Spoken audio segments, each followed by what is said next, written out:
साहब, राहुल ने खाया तो नहीं ना अब तक? वो मैं खीर लाई थी उसके लिए, उसे बहुत पसंद है ना। जी अभी तक खाया नहीं है उसने, 2 बार बुला चुका हूँ, आता ही नहीं है। आजकल है ना वो किसी की सुनता ही नहीं है। भाई साहब आप चिंता मत कीजिए, मैं अभी ले आती हूँ उसे। जरा देखिए वो सोया हुआ है कि नहीं। भाई साहब जल्दी आइए, राहुल को बहुत तेज बुखार है। जी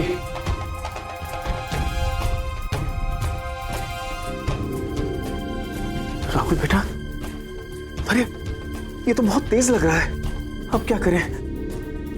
हमें डॉक्टर को बुलाना होगा। भाई साहब इत्मीनान रखिए, हो जाएगा सब कुछ ठीक।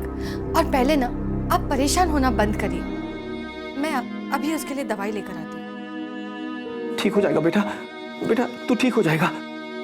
ठंड लग रही ना बेटा, मैं कंबल ओढ़ता हूँ, रुक जा, कंबल ओढ़ के देता हूँ। अरे ये क्या हो गया? अरे ये कैसे गिर गया? ये कहां से गिर गया?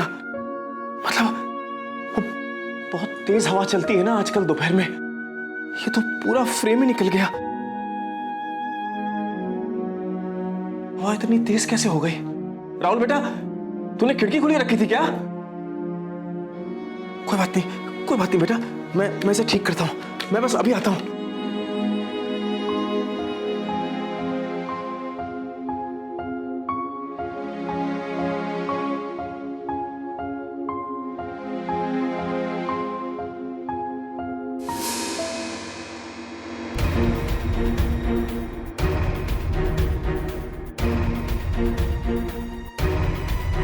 और कितना टाइम लगेगा आदर्श बोस का जवाब आने में? वरुण, तुमने आज देखा क्या? कोई मेल आया है? ईमेल में एड्रेस सही से डाला था ना उस चिट्ठी में? तुम्हें लगता है हम ऐसी गलती करेंगे? हमें फोन नंबर भी लिखना चाहिए था ना।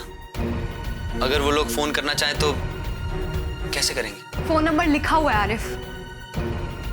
अभी एक ही दिन तो हुआ है चिट्ठी दिए हुए, तुम सब लोग इतना जल्दी बेचैन काहे हो जाते हो?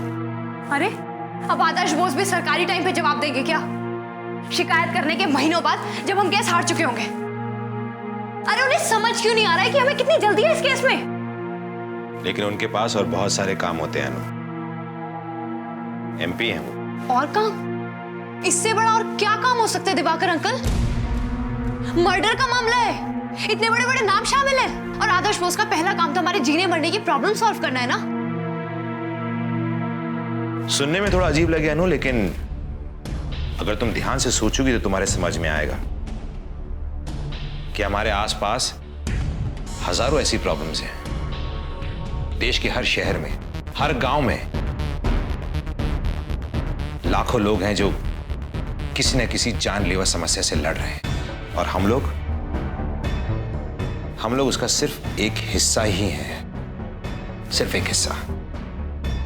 मतलब रचना की मौत सिर्फ एक आंकड़ा है, हम बेकार में परेशान हो रहे हैं। हाँ अनु, तुम वही गलती कर रही हो जो रचना ने की थी। गुस्से से काम नहीं चलेगा, थोड़ा ठंडे दिमाग से सोचना होगा। शांत रहो। क्यों दिवाकर अंकल? ताकि तुम्हारे साथ भी वो सब कुछ ना हो जो रचना के साथ हुआ है।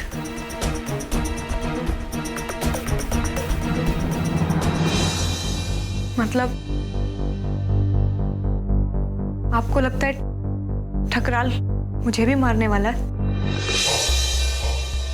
किसने कहा मुझे मारने वाले हैं? आप भी ना दयाल बाबू, पता नहीं आप हमें क्या समझते हैं। अरे हमने तो तुम्हें सिर्फ इस काई कचरे से निकलने के लिए कहा है, तुम हो कि इसमें और उलझते जा रहे हो भैया। आपको पूरा राज्य संभालना है दयाल बाबू, लाखों लोगों की उम्मीदों का बोझ है आपके सर के ऊपर, प्रदेश के मुख्यमंत्री हैं आप, और आप हैं कि इन कच्ची उम्र के बच्चों की चिंता में पड़े जा रहे हैं। हमने कहा ना हम संभाल लेंगे।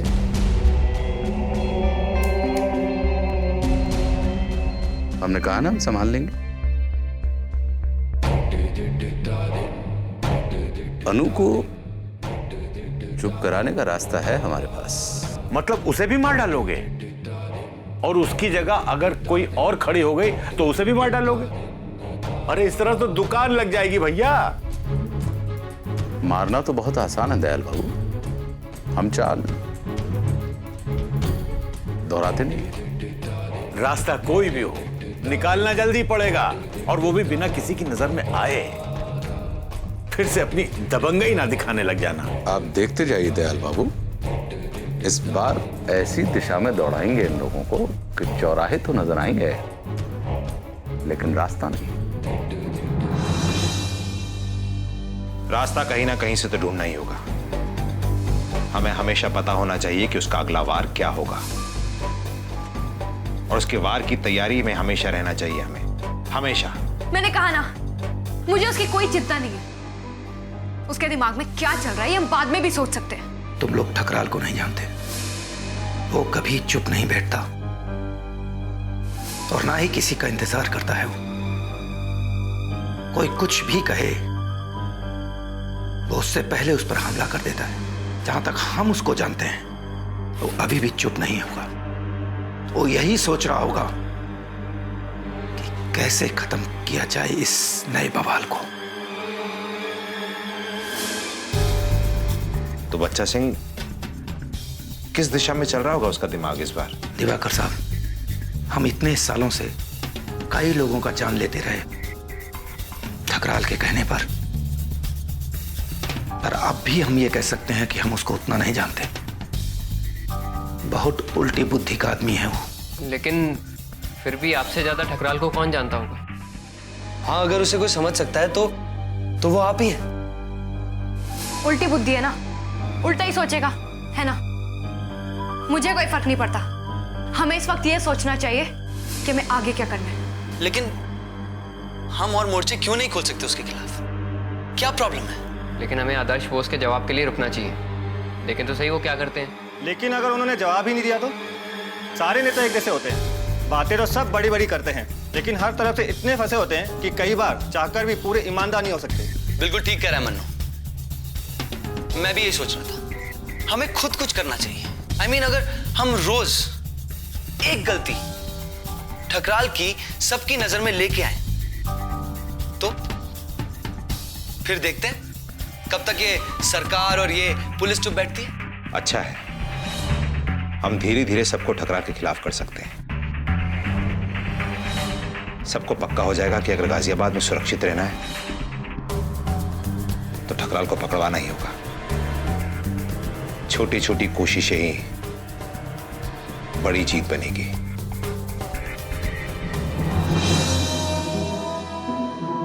उसकी जीत ही उसकी हार बनेगी दयाल बाबू। उल्टी बात नहीं है ये। क्या मतलब? शतरंज में से औंधी चाल कहते हैं, उल्टी। जहां आप अपने दुश्मन को भरोसा दिलाते हैं कि वो जीत रहा है, और जहां वो जीत के नशे में या जोश में आगे बढ़ता है तो उसका अचानक ही पैर किसी शिकंजे में फंस जाता है। आप कविता नहीं पढ़ते ना? आप पढ़ा कीजिए, ये बातें समझ में आएंगी आपको। कबीरदास जी ने बहुत ऊंची बात कही है कि पाव पलक की सुधि नहीं और करे काल का साज, काल अचानक मारसी ज्यों तीतर को पास। अर्थात अरे आने वाले कल की सुध है नहीं, और लोग योजनाओं पे योजनाएं बना रहे हैं। काल अचानक मारेगा जैसे तीतर को बाज मारता है। अच्छा, तो तुमने अन्नू के लिए कोई चाल सोची है? हो गया। दयाल बाबू ने कहा है कि हमारी छवि साफ रहना बहुत जरूरी है। क्या? हमारी छवि। यदि इस घर की कुर्सी मेजें थोड़ी सी गंदी रह जाएंगी तो चलेगा।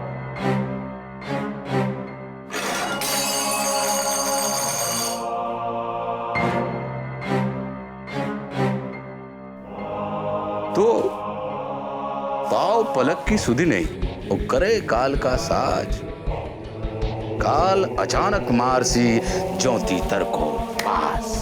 भाई, हमें गन्ने के खेत से कोई मतलब नहीं है, हमें मतलब है शक्कर से। जो भी मामला है, जैसे भी है, जल्दी सुलझाओ। अभी तक जो तुम मामला सुलझा रहे हो वो सब इधर उधर उल्टा पलटा हो रहा है। आखिर कब तक? वो आदर्श बोस के दफ्तर से हमारे पास फोन आया है, वो तुम्हारे बारे में पूछताछ कर रहा है। भैया मामला दिल्ली तक पहुंच गया है। मामला गाजियाबाद का ही है दयाल बाबू, और यहीं रहेगा।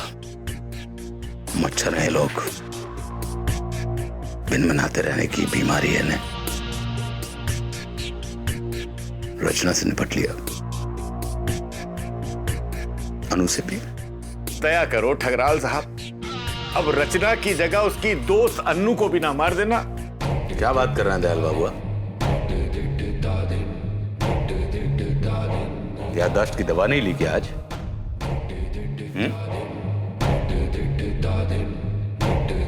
रचना को हमने नहीं मारा, वो बेचारी खुद मरी डूबकर झील में। रचना की मौत के लिए हम कहीं से भी जिम्मेदार नहीं हैं, इसलिए अनु की मौत के लिए भी जिम्मेदार नहीं होंगे। फिलहाल हम जिम्मेदारी लेने के मूड में नहीं है दयाल बाबू। अभी तो उसके जीतने के दिन है। अगले कुछ दिन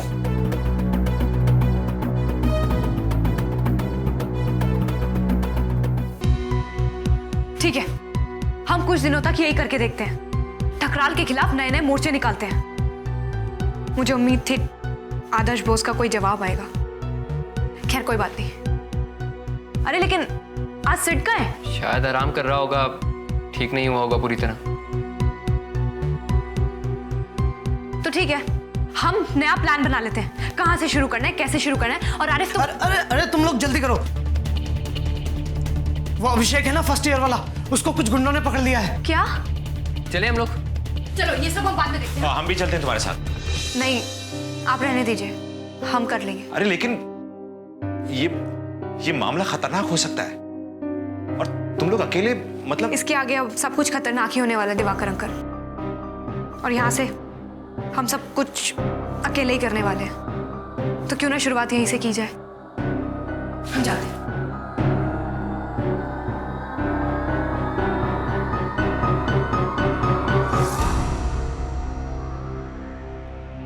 याद है वो तोड़ता है तो आजकल। क्या वे चंपू, तू अपने आप को बहुत बड़ा तीसमार खा समझता है और हमें बहुत बड़ा गधा। हाँ देखो ये बुक मुझे दे दो, ये मैंने लाइब्रेरी से ली है, ये प्लीज मुझे दे दो। तो तुझे ये बुक चाहिए? ये ले, ये ले। क्यों कर रहे हो तुम ऐसा? क्या दुश्मनी है मेरी तुम्हारे साथ? मजा आता है, जैसे तुझे पढ़ने में आता है ना, वैसे हमको ये करने में आता है, समझा? छोड़ दो उसे। तुम लोगों का दिमाग खराब है क्या? छोड़ो उसे। अरे छोड़ते हैं, पहले इसकी पूरी क्लास तो ले ले। बकवास बंद करो। अभिषेक इधर आओ। अभिषेक नहीं जाता, तू आजा।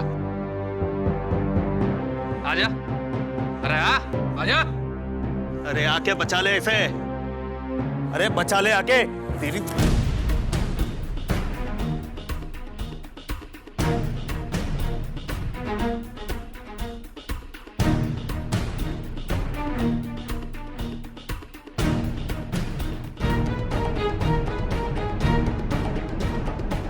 अरे देखा क्या भाई लोग,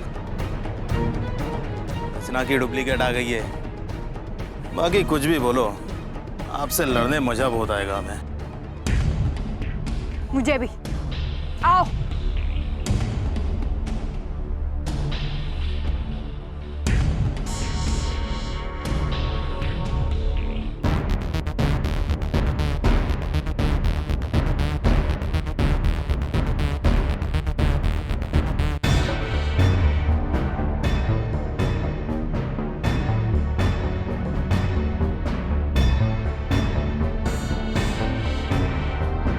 अब क्या हुआ? आओ, आगे आओ। अभी तक तुम 3 थे और ये बेचारा अकेला। अब हम 12 हैं और तुम 3। आ जाओ, लड़ते हैं।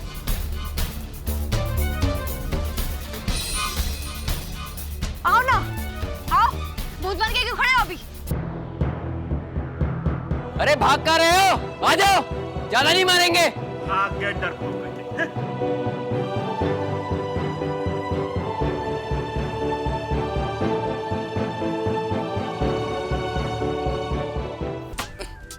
ये क्या है यार? इसका आलू तो देख, आज भी एकदम बासी लग रहा है। तू आलू की बात कर रहा है? चाय पी के देख आज की, ऐसा लगता है 2 दिन की रखी हुई उबाल के दिए। क्या यार तुम लोग रोज रोज टेंशन लेते हो? खा लो ना जो मिल रहा है अभी। नहीं होता है।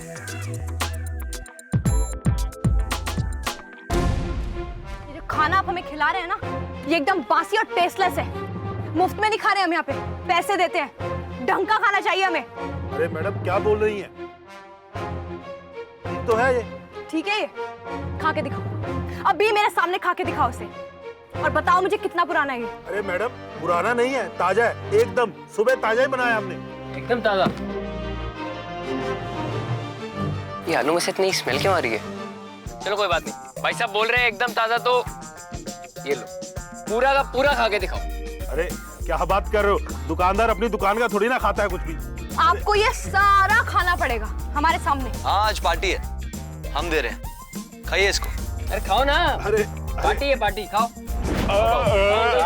अरे पूरा खाओ, पूरा एकदम ताजा है अंकल। अरे खाओ खाओ, अरे खाओ ना। इस बार छोड़ दो, आगे से बासी माल नहीं रखूंगा। तो क्या हुआ? इतने सालों से हमें सड़ा हुआ खाना खिला रहे थे, अब एक दिन में खुद की हालत खराब हो गई।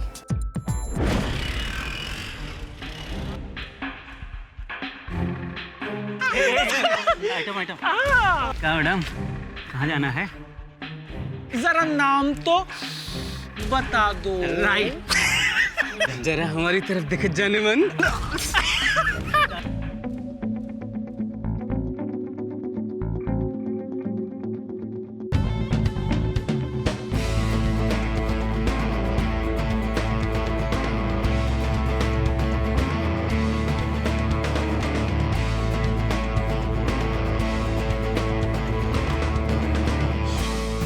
ये रखो अपने साथ, हमेशा अपने पास रखना और सोचना मत इन जैसे लोगों पे यूज करने से पहले। और गाजियाबाद शहर में एक लहर सी चल पड़ी है, जैसे छात्रों ने इस पूरे शहर को बदल देने का, सुधार देने का एक बीड़ा ही उठा लिया है और इन आंखों में नया जोश भर देने के लिए सामने आई हैं युवा छात्रों की नई नेता अनुनंदा। आइए हम आपकी सीधी बातचीत कराते हैं अनुनंदा से। अनु, इसकी शुरुआत कैसे हुई? हमें लगा कि अगर हम नहीं करेंगे तो और कौन करेगा। हमारे बहुत सारे यंग फ्रेंड्स हैं और हम सब ने मिलकर उन स्टूडेंट्स के लिए काफी कुछ किया भी है, जैसे कि बॉयज हॉस्टल में पीने का पानी नहीं आता था साफ, और गर्ल्स हॉस्टल में 2 महीने से फोन खराब पड़ा था। हम सब ने मिलकर एक दिन में ठीक करवा दिया। यहाँ तक कि कॉलेज में पार्किंग के लिए ठीक जगह भी नहीं थी। हमने उसके लिए भी एक टीम बना ली है। बहुत अच्छा काम कर रहे हो तुम लोग, लेकिन सिर्फ युवा छात्रों से जुड़ी समस्याओं पर ही ध्यान क्यों दिया जा रहा है? समाज में और भी तो बहुत सारे प्रॉब्लम्स हैं। क्या छात्र उन सभी का साथ देंगे?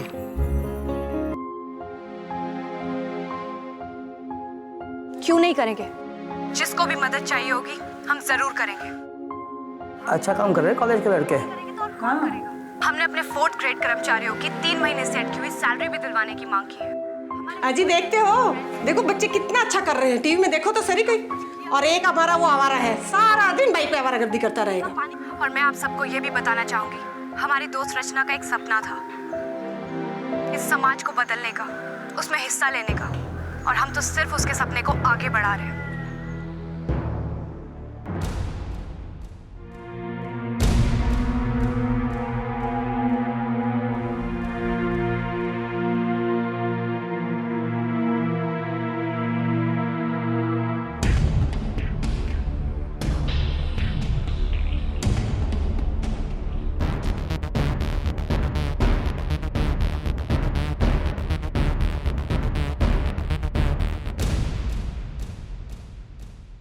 हमें जीवन में किस चीज की तलाश है, किस रास्ते चलना चाहिए, जो खुद के लिए अच्छा हो या जिसमें दूसरों का भला हो?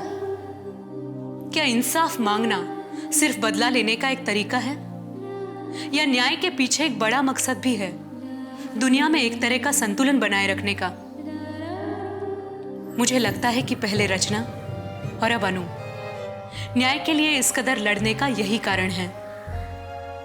वो इसे एक उदाहरण बनाना चाहती हैं, पूरे समाज के सामने इस बात का उदाहरण कि क्या गलत है और किस गलती की कितनी बड़ी सजा मिलनी चाहिए, क्योंकि गलत को हटा के ही पता चलेगा कि सही क्या है और हमारे सच पर फिर से भरोसा कायम होगा।